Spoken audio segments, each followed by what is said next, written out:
আসসালামু আলাইকুম, আপনাদের সবাইকে স্বাগত জানাচ্ছি। আমি কনক সারোয়ার। আজকের এই সম্প্রচারে আমাদের অতিথি মেজর অবসরপ্রাপ্ত দেলোয়ার হোসেন। আমরা তার সঙ্গে আজকে কথা বলবো মেজর সিনহা রাশেদ হত্যাকাণ্ডের সর্বশেষ পরিস্থিতি, বাংলাদেশের রাজনৈতিক পরিস্থিতি এবং সার্বিক অনেক কিছু, অনেক বিষয় ঘটছে লোকচক্ষুর অন্তরালে। এই সবকিছু মিলিয়ে আমরা আজকে আমন্ত্রণ জানিয়েছি মেজর অবসরপ্রাপ্ত দেলোয়ার হোসেনকে। দেলোয়ার ভাই, আপনাকে স্বাগত জানাচ্ছি আজকের আলোচনায়। কেমন আছেন? ধন্যবাদ কনক ভাই আমাকে আমন্ত্রণ করার জন্য, এবং একই সাথে সবার প্রথম আমি দেশে বিদেশে যে যেখানেই আছেন দেশপ্রেমিক বাংলাদেশী সবাইকে আমি সালাম জানাই। আসসালামু আলাইকুম, ধন্যবাদ। তো দেলোয়ার ভাই, মেজর সিনহা হত্যাকাণ্ড নিয়ে আমরা শুরু করি। যেভাবে সিনহা হত্যাকাণ্ড নিয়ে গর্জন বর্ষণ হচ্ছিল, সেনাপ্রধান ছুটে গেল, পুলিশ প্রধান ছুটে গেল, তদন্ত কমিটি হলো, রাওয়ার অবসরপ্রাপ্ত অফিসাররা হুঙ্কার দিলেন, কিন্তু পরিস্থিতি যা, তাতে আপনার কি মনে হয় এইসব হুঙ্কার কি বাগাড়ম্বর নাকি বাস্তবে কিছু হচ্ছে?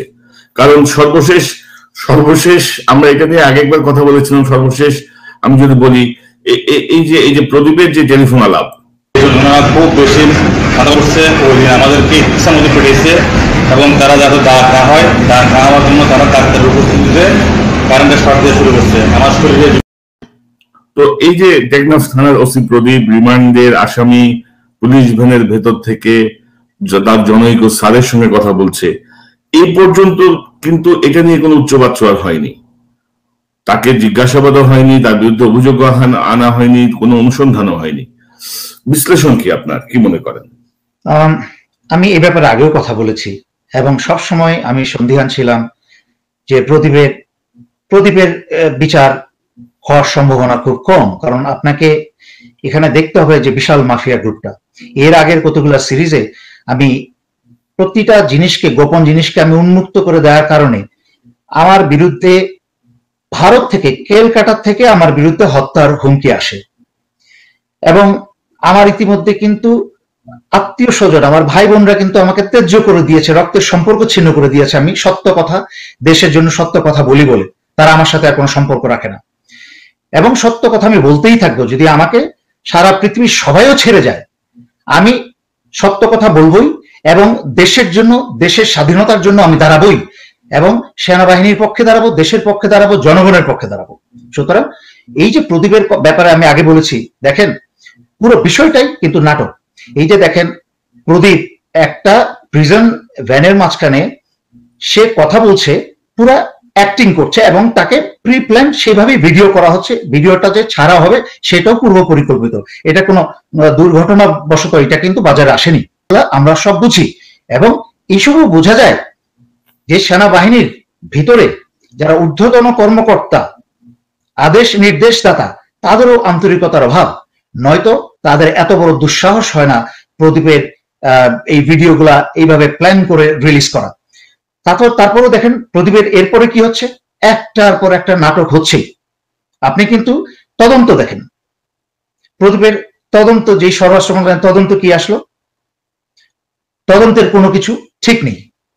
তদন্তের ক্ষেত্রে আমি যদি আপনাকে একটু বলি, আমি স্বরাষ্ট্র মন্ত্রণালয়ের যে রিপোর্ট, সেই রিপোর্টটি ইতিমধ্যেই ফাঁস হয়ে গেছে, এবং সেখানে দেখা যাচ্ছে যে তদন্ত কমিটি নাকি পর্যাপ্ত সময় পায়নি।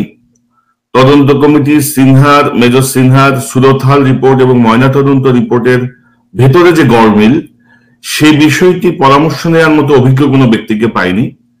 টেকনাফ থানার সিসিটিভি ফুটেজ পায়নি। তারা র্যাবের তদন্তের কারণে সাক্ষীদের সঠিক সময় জিজ্ঞাসাবাদ করতে পারেনি। হোয়াটসঅ্যাপ, সিগন্যাল, টেলিগ্রামের কোনো কল রেকর্ড তারা পায়নি। অর্থাৎ তারা মূল যে জায়গাগুলো, সেই জায়গায় তারা কিছু পায়নি। আসলে দেখেন, স্বরাষ্ট্র মন্ত্রণালয়ের তদন্ত কমিটির যেটা হচ্ছে একটা লোক দেখানোর তদন্ত হয়েছে। শুধু তাই না, আপনি দেখেন ওখানে একটা সেনাবাহিনীর অফিসার, একটা লেফটেন্যান্ট কর্নেলকে দেওয়া হয়েছে, যার অবস্থান ওখানে আপনি খুঁজেই পাবেন না। তার যে সেনাবাহিনীর, পুলিশের উপরে যে সেনাবাহিনীর তদন্ততে একটা সে আছে, সেই অবস্থানটাও কিন্তু তার সেখানে ছিল না। তার মানে এমন একজন অফিসারকে পাঠানো হয়েছে, এবং পূর্ব পরিকল্পিত ভাবে সেই অফিসারের প্রাধান্য যেন না থাকে সেইভাবে পরিকল্পনা করেই পাঠানো হয়েছে।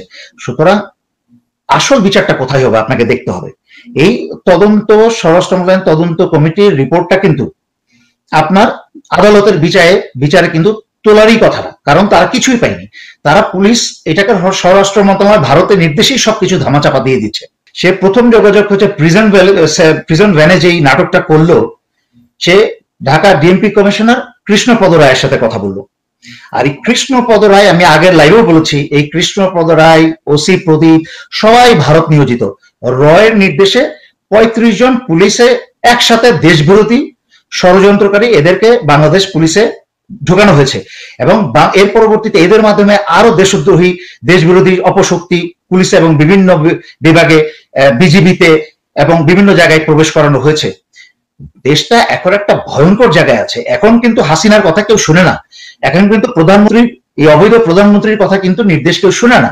এখন নির্দেশ আসে সরাসরি ভারত থেকে, সরাসরি রিভা গাঙ্গুলির কাছ থেকে, সরাসরি রয়ের যে ঢাকাস্থ কি বলে ভারপ্রাপ্ত যে রয়ের প্রধান আছে তার কাছ থেকে সরাসরি এই পুলিশের অফিসার গুলা নির্দেশ নেয়। বেনজিরের কাছ থেকেও কিন্তু নেয় না, আইজিপির কাছ থেকে কিন্তু কোনো নির্দেশ পায় না ওরা। এবং আইজিপি কি বললো না বললো তাতেও কিন্তু তাদের কিছু আসে যায় না, কারণ আইজিপি নিজেই নিয়োজিত ওখানে ভারতের রয়ের দ্বারা। তো এই যে রাওয়া ক্লাবের যারা সাবেক কর্মকর্তা, তারা যে হুঙ্কার দিলেন, সেই হুঙ্কারেরও তো কোনো সারা শব্দ নাই, আর তারাও তো চুপচাপ। তো সবই কি লোক দেখানো হলো? আর না, রাওয়া ক্লাবের বিষয়টা লোক দেখানো নয়, বিকজ আমি আমার ব্রাদার অফিসারদেরকে চিনি। সেনাবাহিনীর 80% অফিসারের বুকে রক্তকরণ হচ্ছে, সেটা চাকুরিরত এবং অবসরপ্রাপ্ত উভয়ের মাঝখানে। 2-4-5টা কুলাঙ্গার আশেপাশে আছে, তারাই হচ্ছে দেশদ্রোহী। তাদের কারণে আজকে সেনাবাহিনীর বর্তমান অবস্থা। সুতরাং আজকে যদি সেই অবস্থা না হতো, সার্ভিং অফিসার দরকার নাই। যেই পরিমাণ রাওয়াতে অবসরপ্রাপ্ত অফিসার আছে তারা নিজেরাই জানে প্রত্যেকেরই কম বেশি ব্যক্তিগত হাতিয়ার আছে, অস্ত্র আছে। তার সেই অফিসাররা ইউনিফর্ম পরে না, এখন সিভিল ড্রেস পরে, কিন্তু তাদের সেই প্রশিক্ষণ আছে। এখন তারা এক একজন কমান্ডো, তারা কিন্তু সেভাবেই ঝাঁপিয়ে পড়তে পারে। ইউনিফর্মের প্রয়োজন নাই, শুধু লাগে হচ্ছে বুকের সাহস আর দেশপ্রেম, ইউনিফর্মের প্রয়োজন হয় না। এই অবসরপ্রাপ্ত অফিসাররাই যথেষ্ট এই পুরো বিষয়টাকে নিয়ন্ত্রণে এনে এবং বিচার নিশ্চিত করা। কিন্তু যেহেতু তারা সেনা প্রধানের উপরে এবং সেনা বাহিনীর উপরে, সেনা প্রধানের কারণে আস্থা রেখে ওনার দিকে তাকিয়ে আছে, একটা শেষ মুহূর্ত পর্যন্ত তাকিয়ে থাকবে যে দেখি এই সেনা প্রধান হচ্ছে চাকরিরত এবং অবসরপ্রাপ্ত অফিসারদের মা বাবা, চাকরি প্রফেশনের ক্ষেত্রে সেই মা বাবা সন্তানের সাথে এবং তার নিজের ঘরের সাথে বেইমানি করে কি না সেটা দেখার জন্যই কিন্তু অবসরপ্রাপ্ত এবং চাকরিরত অফিসাররা তাকিয়ে আছে। সুতরাং উনি যদি এই বিচার না করেন উনি কিন্তু রক্ষা পাবেন না, এটা উনি দায়বদ্ধ থাকতেই হবে, যেটা আমি এর আগেও বলেছি। তো এই শেষ মুহূর্ত কবে শেষ হবে? এই শেষ মুহূর্ত খুব শীঘ্রই শেষ হবে আপনার, কারণ সেনাবাহিনীর ভিতরে কিন্তু অগ্নি স্ফুলিঙ্গ জ্বলছে। সেই বিডিআর হত্যা থেকে আরম্ভ করে তোষে চাপা আগুন জ্বলছে। তাদেরকে কিন্তু ঘুষ হিসাবে বিডিআর হত্যার পরেই দেখেন, বিডিআর হত্যার পরেই কিন্তু এই প্রধানমন্ত্রী তাদেরকে ঘুষ হিসাবে এক একজন অফিসারকে 30 লাখ টাকা করে দিয়েছে তাদের গাড়ি কিনতে। তার মাঝখানে কিন্তু বিশাল একটা অংশ অফেরতযোগ্য, মানে ওই অংশটা ঘুষ। বাকি যেটা ফেরত দিতে হবে, সুবিধাটা দিতে হবে, সেটা তো ঠিক আছে, তারা পে করবে, কিন্তু যেটা দিতে হবে না ওটা কিন্তু ঘুষ। তারপরে কি, বাংলাদেশে একটা মাস্টার্স পাস করা একটা ছেলে বা মেয়ে যখন 20-25 হাজার টাকার উপরে বেতন, একটা চাকরির বেতন চিন্তাই করতে পারে না, সেখানে তাদেরকে 50,000 টাকা শুধু মাসে গাড়ি রক্ষণাবেক্ষণের জন্য দেওয়া হয়েছে। ঘুষের সাইজটা চিন্তা করে দেখেন। এখন শুধু তাই না, আবার একই সাথে কিন্তু ওনারা সামরিক গাড়িও চালাচ্ছেন, সামরিক ড্রাইভারও ব্যবহার করছেন।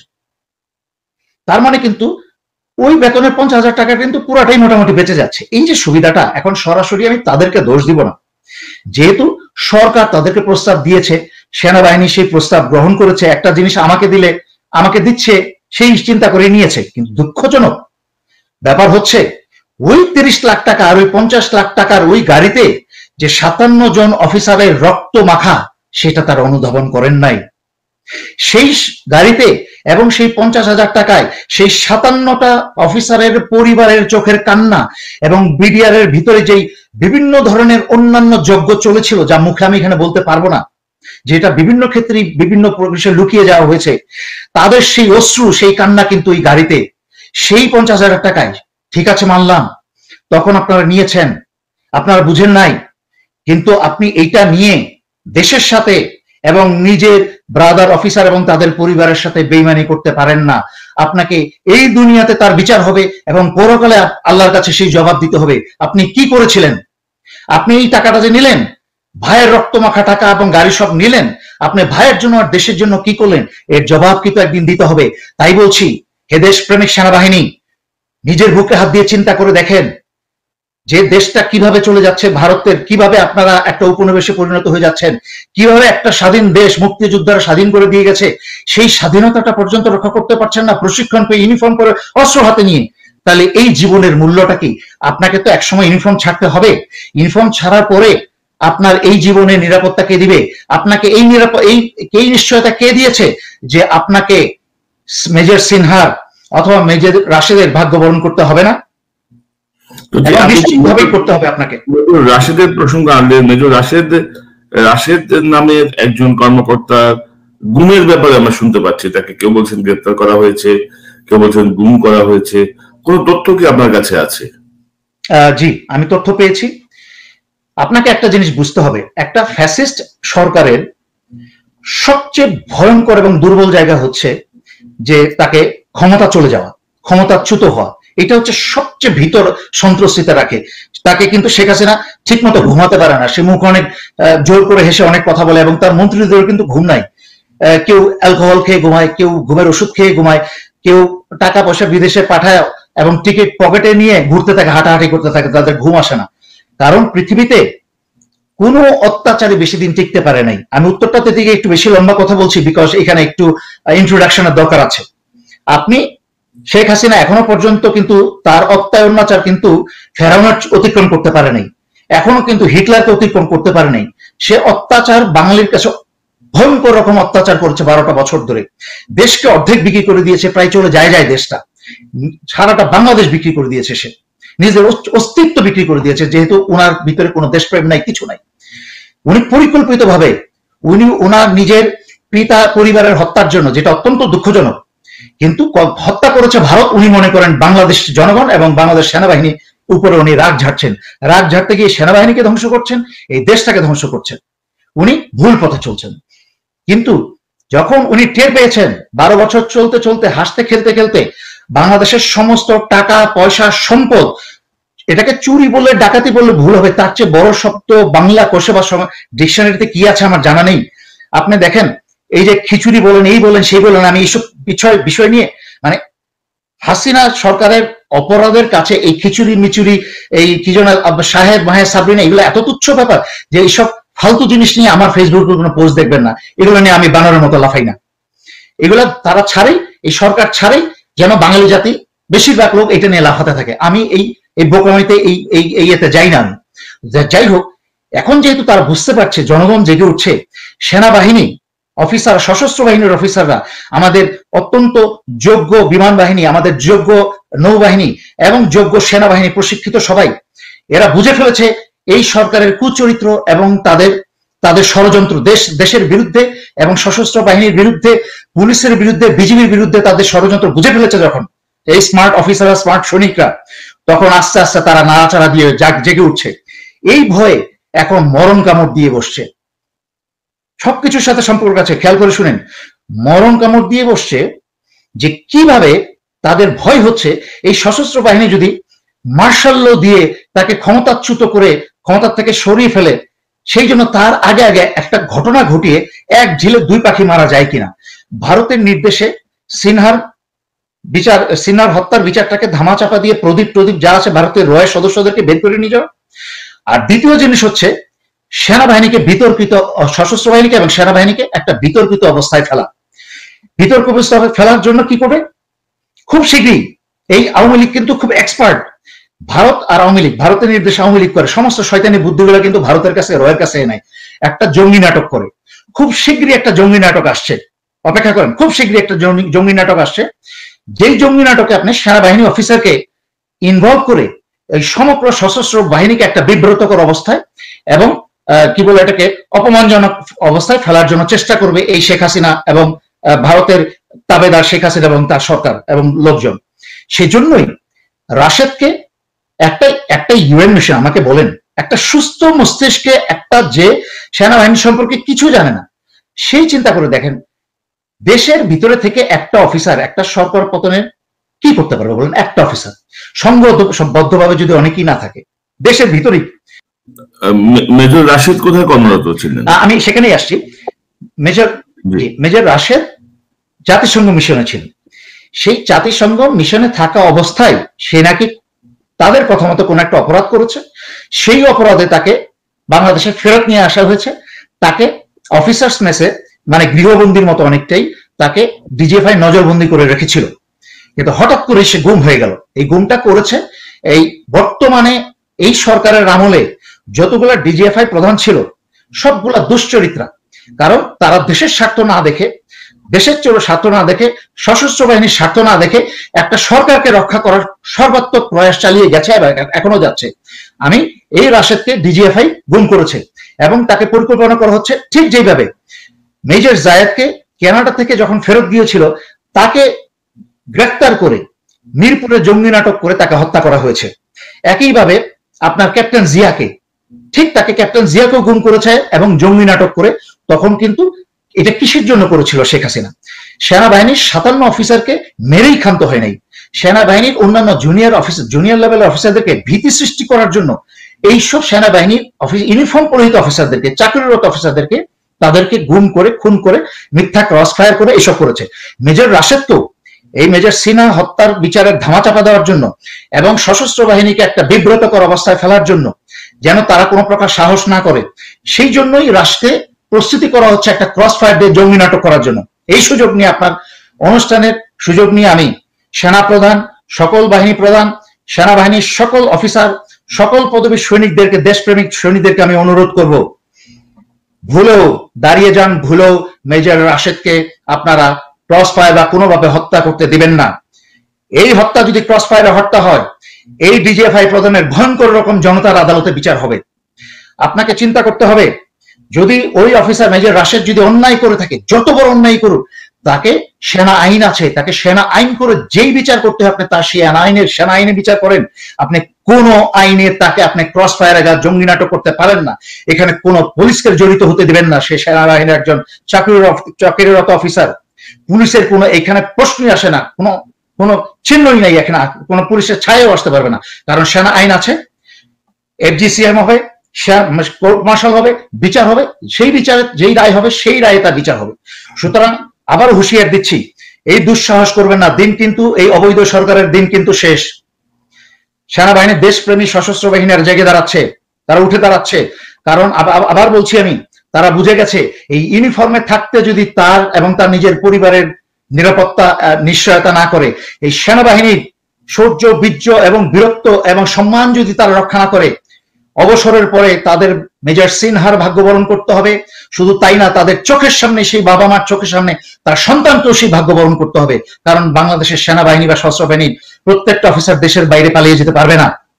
সেই জন্য বলছি, ডিজিএফআই প্রধানকে বলছি, আপনি এর অবিচার করবেন না, বিচার করেন।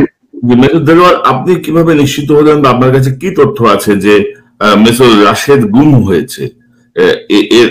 বিষয়টা কি? অর্থাৎ গ্রেপ্তার, গুম বা ইউএন মিশনে ছিল, কিভাবে নিয়ে আসা হলো বা কিভাবে গুম হলো, কি তথ্য আছে? আমি আপনাকে ডিটেইলস সিনারিও দিতে পারবো না, খালি এইটুকু বলতে পারবো আমি নির্ভরযোগ্য সূত্রে খবর পেয়েছি। বিশেষ করে যেখানে একটা অফিসারকে সেনানিবাসের বাইরের থেকে ডিজিএফআই তুলে নিয়ে যায়।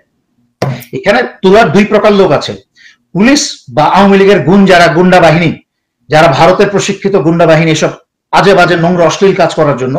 তারা হচ্ছে ভারতের হাই কমিশনার বা রয়ের নির্দেশে ওই যে প্রদীপের মতো ভারতীয় পাঁচাটা বা দেশদ্রোহী যাদেরকে ঢোকানো হয়েছে, এখানে অ্যান্টাই বাংলাদেশ এলিমেন্ট যাদেরকে ঢোকানো হচ্ছে, তারা এই কাজগুলা করে।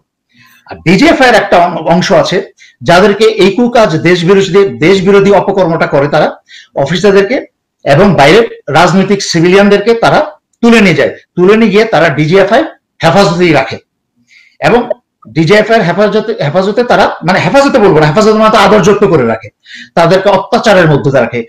মানে ভয়ঙ্কর রকম টর্চারের মধ্যে রাখে, মাসের পর মাস, বছরের পর বছর কাউকে জীবিতভাবে রেখে দিয়েছে।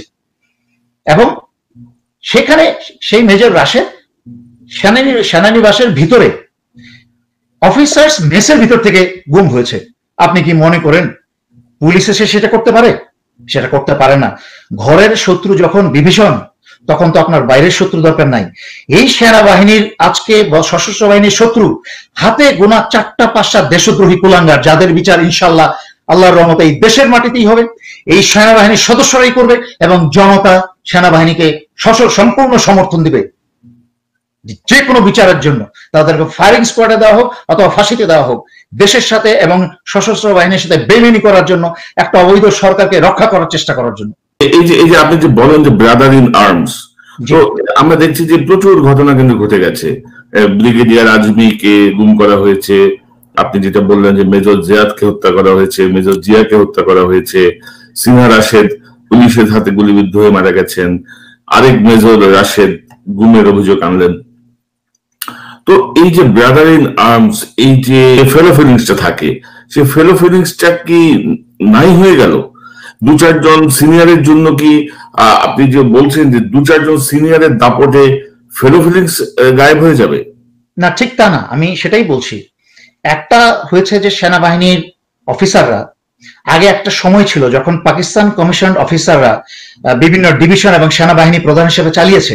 আমার নিজের চোখে যাদেরকে দেখে এসেছি যে যোগ্য, সেটা আমার চাকরিতে যাদেরকে দেখেছি, জান আতিককে দেখেছি, জান নুরুদ্দিনকে দেখেছি, যারা সেনাবাহিনী প্রধান ছিলেন, তাদের সময় দেখেছি সেনাবাহিনীটা ছিল কিন্তু সেই ভালোবাসা, বুক ভরা ভালোবাসা সেনাবাহিনীর জন্য, দেশের জন্য। অফিসাররা চোখ বন্ধ করে জীবন দিয়ে দিতে পারে দেশের জন্য এবং কমরেডদের ব্রাদার ইন আর্মসের জন্য। আমি বলছি তখন সেনাবাহিনী এইরকম স্ট্রং ছিল, এইরকম সংঘবদ্ধ ছিল। এই জন্য এই দেশের বিরুদ্ধে, এই সেনাবাহিনীর বিরুদ্ধে কেউ কুনজরে চোখ তুলে তাকাতে পারে নাই। এই জন্য এখনো দেখেন একটা পাকিস্তান কমিশন রিটায়ার্ড অফিসার যখন 80 বছর হয়ে গেছে, বৃদ্ধ হয়ে গেছে, এইরকম বাঁকা হয়ে গেছে, হাঁটতে পারে না, দেখলেই পরে দৌড়ে ছুটে যায়, দৌড়ে গিয়ে একটা জোরে করে চেক মেরে দাঁড়িয়ে যায়, শ্রদ্ধা ভালোবাসায় বুকটা ফুলে উঠে যে স্যারের পাশে দাঁড়াতে পেরেছি। আজকে এই বীরত্ব, এই সম্মান, এই কোথায় গেল সেনাবাহিনী? ফিরিয়ে নিয়ে আসেন। আজকে অফিসাররা জৌলুসে আনন্দে মত্ত, আপনার সৈনিকরা তাকিয়ে দেখছে। আপনার সৈনিকদেরকে কিন্তু গাড়ি দেওয়া হয় নাই, 30 লাখ টাকা দেওয়া হয় নাই। আজকে বলতে চাই না, তাও মুখ দিয়ে বের হয়ে আসে, আজকে বাংলাদেশের ইতিহাসে এমন সেনা প্রধান হয় নাই যেই সেনা প্রধানের পারিবারিক যে কোনো ব্যাকগ্রাউন্ড থাকতে পারে, কিন্তু সেই ব্যাকগ্রাউন্ডটা এসে কেন চাকরিতে প্রফেশনে মিলবে? এটাতে সমস্ত সেনাবাহিনী, সশস্ত্র বাহিনী কি বলে লজ্জিত হচ্ছে, বিলম্বিত হচ্ছে এবং অপমানিত হচ্ছে। ওনার ভাইরা আজকে দাপটের সাথে ভারতের পাসপোর্ট নিয়ে এসে যেখানে সেখানে চলে যাচ্ছে, রাওয়া ক্লাবে গিয়ে হাজির হচ্ছে। সেই রাওয়া ক্লাবে অবসরপ্রাপ্ত অফিসাররা এরকম একটা সাজাপ্রাপ্ত আসামির জন্য জায়গা ছেড়ে দিতে হচ্ছে। বাংলাদেশের শত শত কোটি টাকার কাজ এখন তারা পাচ্ছে। বিদেশ থেকে, বুদাপেস্ট থেকে কি বলে এটাকে, নিউক্লিয়ার পাওয়ার বাংলাদেশে আনার জন্য, ভাইয়ের জন্য উনি নিজে চলে যাচ্ছেন। এইরকম অনৈতিক কাজে যদি একজন সেনাপ্রধান নিজেকে জড়িত করেন, বিষয়টা শুধুমাত্র সময়ের। এই সেনাবাহিনীর কোন অফিসার এবং সৈনিক এটা পছন্দ করছে না, বরং তারা ক্ষুব্ধ, তারা অপমানিত, তারা লজ্জিত, তারা ক্ষুব্ধ। কিন্তু দুঃখজনক এই লজ্জাটা আপনার চোখে নাই, আপনার লাগছে না। আপনি একটা ব্যক্তি না, আমি আগের একটা লাইভে বলেছি, আপনি একটা প্রতিষ্ঠান, আপনাকে সেইভাবে ব্যবহার করা উচিত। আপনার জায়গায় আজকে একটা অন্য কোনো সেনাপ্রধান হলে আজকে মেজর সিনহার জায়গার উপরে বিচার হয়ে যেত। এত নাটক করার সময় পেত না সে প্রতিপক্ষের যেই হোক, যত বড় ক্ষমতাবানী রয় থাকুক না কেন। হাসিনারও সাহস হতো না সেদিকে আঙুল তোলার। আজকে দেখেন আপনার দুর্বলতার কারণে, আপনার অনৈতিকতার কারণে আজকে শেখ হাসিনা মার্শাল ল নিয়ে প্রশ্ন তোলার সাহস পায়। এবং একটু আগে ব্যাখ্যা করে আসছি, আরেকজন অফিসারকে ক্রস ফায়ার করার ব্যবস্থা করে সেনা সমগ্র সশস্ত্র বাহিনীকে অপমানিত করতে চায়, কিন্তু সেটা আর হতে দেওয়া যাবে না। তো এই যে মার্শাল ল প্রসঙ্গে যে প্রধানমন্ত্রী বলেছেন সাম্প্রতিক সময়ে যে বাতিল বা এইসব বিষয় নিয়ে, কিভাবে দেখেন আপনি? কেন তিনি হঠাৎ করে কথা বলতে গেলেন? বিকজ ওই যে আমি আপনাকে বলেছি, একটা স্বৈরাচার তার সবচেয়ে বড় ভয় হচ্ছে ক্ষমতাচ্যুত হওয়া। কারণ ক্ষমতাচ্যুত হলে তার চিহ্ন থাকবে না, সেনাবাহিনী, সশস্ত্র বাহিনী কিছু করতে হবে না, জনগণ চামড়া তুলে ফেলবে। এই আওয়ামী লীগের কারোর গায়ের চামড়া এই জনগণ রাখবে না, যাদের কাছে 12 বছর ধরে গুম, খুন, জেল, অত্যাচার করে রেখেছে, তাদের মাঝখানে, প্রতিটার মাঝখানে মনে রাখবেন